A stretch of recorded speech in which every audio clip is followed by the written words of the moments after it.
మల్లన్న సాగర్ లో సర్వం కోల్పోయి వచ్చిన భూ నిర్వాసితులకు తమకు మున్సిపల్ వార్డు అన్యాయం చేస్తున్నారు అని ఆర్ఎన్ఆర్ కాలనీలో ఇంటి నిర్మాణాలకు పర్మిషన్ అడగవద్దు అని మల్లన్న సాగర్ ముంపు గ్రామాల నాయకులు మండిపడ్డారు.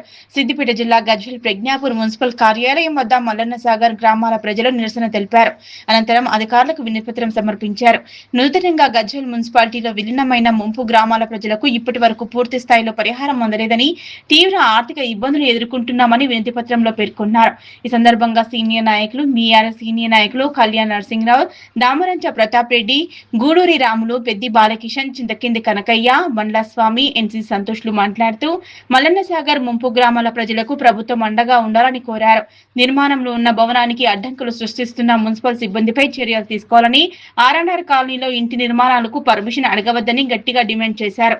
నిర్వాసితుల త్యాగాల మూలంగానే తెలంగాణ రాష్ట్రం సస్యశ్యామలంగా మారిందనే విషయాన్ని ప్రభుత్వం గుర్తించాల్సిన అవసరం ఉందన్నారు.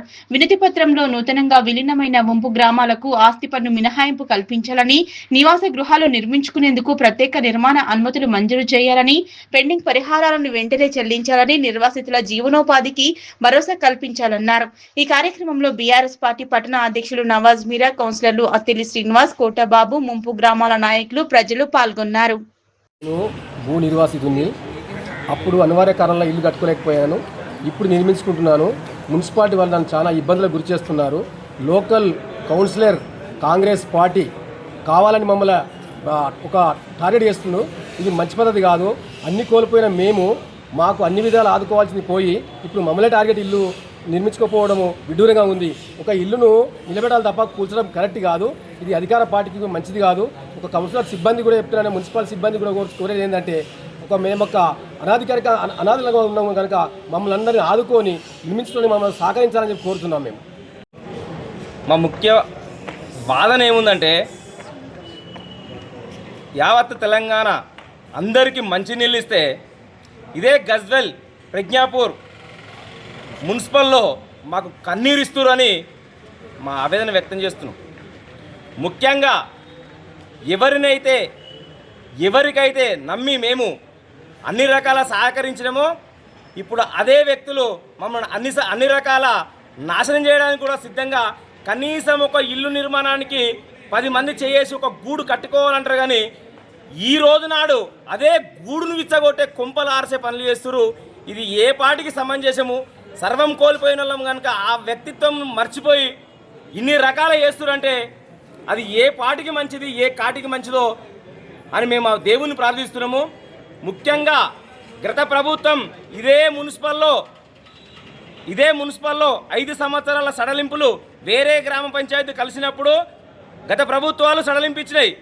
మేము సర్వం కోల్పోయి కూడా వచ్చి ఒక 10 years, ఒక 10 సంవత్సరాలు ఏది కానీ మాకు సడలింపు కావాలని ఇదే విధంగా మున్సిపల్ ఆఫీస్కి వచ్చి ఒక వినతి పత్రం ఇవ్వడం జరిగింది. ముఖ్యంగా మాకు అన్ని విధాలా ఆదుకుంటానని కాలనీ మల్లన్న సాగర్ నిర్వాసిత కాలనీలో నిన్న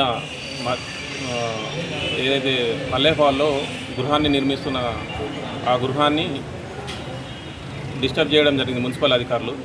అయితే నిర్వాసితులకు 10 సంవత్సరాల ట్యాక్స్ ఎగ్జంప్షన్ లేదా భవన నిర్మాణానికి అనుమతులు 10 సంవత్సరాల వరకు తీసుకోకుండా ట్యాక్స్ ఎగ్జంప్షన్ ఇస్తామని గత ప్రభుత్వం హామీ ఇచ్చింది. కానీ సాధారణ ఎన్నికలు రావడం మూలంగా ప్రభుత్వం మార్పు చెందింది. దానివల్ల అది అధికారికంగా ధృవీకరించలేదు. సో మేము ఆల్రెడీ నిర్వాసితులము, మా యొక్క సర్వం కోల్పోయినాం కాబట్టి మా ఇండ్లు, మా భూములు అన్నీ కోల్పోయి చాలా ఇబ్బందులలో ఉన్నాం. ఉపాధి కూడా లేదు. అలాంటి పక్షంలో ఇప్పుడు పన్నులు కట్టాలి, లేదు మరి వీటికి మున్సిపల్ పర్మిషన్లు తీసుకోవాలంటే మరింత ఆర్థిక భారం పడుతుంది. దీనివల్ల చాలా ఇబ్బందులు అవుతుంది. కాబట్టి మేము డిమాండ్ చేసేది ఏంటంటే 10 సంవత్సరాల వరకు మల్లన్న సాగర్ నిర్వాసిత కాలనీకి పన్నుల మినహాయింపు కానీ ట్యాక్స్ ఎగ్జంప్షన్ ఇవ్వాలని మేము కోరుతున్నాం. యాక్చువల్గా మల్లన్న సాగర్ నిర్వాసిత కాలనీ గజ్వేల్ మున్సిపాలిటీ పరిధిలోకి 2026 జనవరిలో వచ్చినట్లు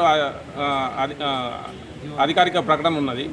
2026 జనవరిలో అధికారిక ప్రకటన వస్తే 2021లో ఇల్లు కట్టిన డబల్ బెడ్రూమ్లకు ట్యాక్స్ జనరేట్ చేసిన వైన మున్సిపల్ అధికారులది. అంటే 5 సంవత్సరాలు అదనపుగా అంటే అసలు ట్యాక్సే కట్టమని మేమంటుంటే 2021 నుంచి ట్యాక్స్ కట్టడం విడ్డూరంగా ఉన్నది.